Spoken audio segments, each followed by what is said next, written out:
Well, it has been a year like no other, with plenty of dark clouds on the horizon. But our next guest says there's also a silver lining, and he's here to help us find it. Performance coach Andrew May, so good to have you back in the studio. In the flesh, as I live and I breathe. Yeah. When I spoke to the producers last week and they said, would you like to come in? Yes, with real people for the last 8 months. You did okay on the video chat. We did it a few times. We did a few times. It's just not the same to see your friendly faces, your beautiful new studio. And what a year. Lisa, this time, roughly last year, we sat down and we're talking about the decade that had been and the decade ahead. That's right. No one predicted this. You know, I do conferences around the world now via laptop. We don't go to them live. And I've never heard a futurist say, hey, 2020, this is going to happen, Michael. The world's going to stop. We're going to stop travelling. I think we need to take a breath, reflect, try and make meaning out of this and look at some of the positives moving forward. And you're suggesting some areas, key areas to look at very high on the list. In fact, the top of the list is work. Yeah, careers. So many have been disrupted in so many ways. Massive. And I don't want to trivialise this as well, because there's been a lot of people who, they're no fault of their own, their jobs have just been impacted dramatically. There's a number of people not working. But what we want to do, Michael, is pause and reflect and try and make meaning. And research shows us when we slow down amidst all the chaos and the calamity, make meaning, it helps us provide new mental models. So I'll start with you, Lisa.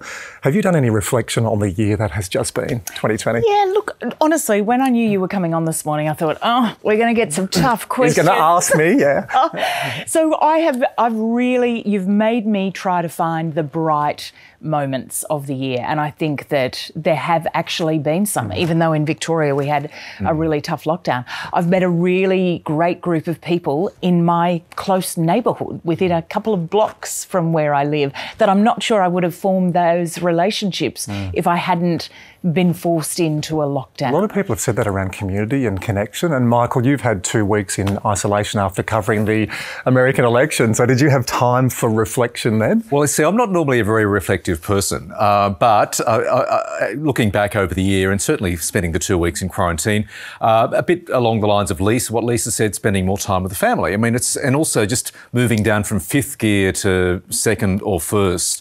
Like many families, we are just full on in normal years, you know.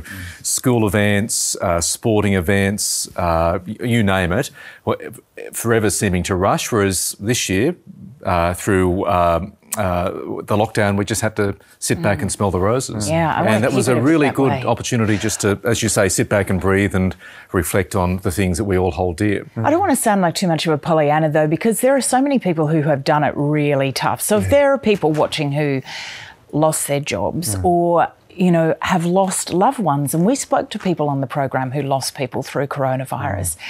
What do you say to them at the end of a year? My partner, her mother passed away in September, and thank goodness our little daughter, who was born this year, Sophia. So amidst all this, I had little baby Sophia in quarantine on the 1st of May. She got to meet her grandmother, which was fantastic. But just seeing their family and how our family, how much it was impacted by, little Ganoush. That was a conference last week. Michael, I did some chin-ups with her. I mean, I was sore for days. Newsflash, Andrew, my chin-ups aren't going all that well. So. But I think it is an important time to reflect. Everyone's had a different year. Some have flourished this year, some have floundered. Most of us are probably somewhere in between.